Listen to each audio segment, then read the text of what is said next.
We made it to Herbivore after walking all of Oaxaca. Let's go inside. Can you tell us a little bit about Herbivore? About Herbivora? Yeah. Well, Herbivora, it's a little hole in the wall, people say. Yeah.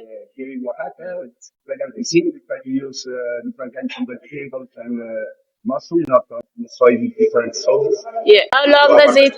3 How- years here. 3 years. Ah, nice. And are you the owner or the chef? The owner, Or... yeah, check. So why did you open it?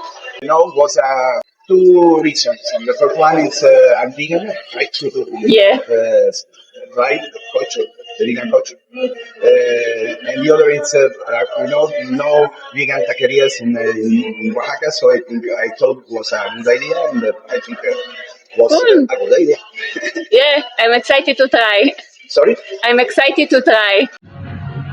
Okay, we got the food. It looks very beautiful. I see the Milanesa tacos, and they have here the flor de calabaza. So this is the flower from the cabbage or pumpkin, one of the two. And let's try it. This is the Milanesa, very beautiful and crunchy and delicious. This is fake chicharron. Chicharron is pig skin, which is very disgusting in my opinion. I never tasted it, but this looks very much like chicharron.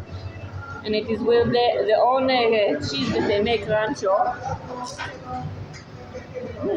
The cheese is very good, actually. And last one, this is setas mushrooms with flor de calabaza. Yeah, it's good. You should try.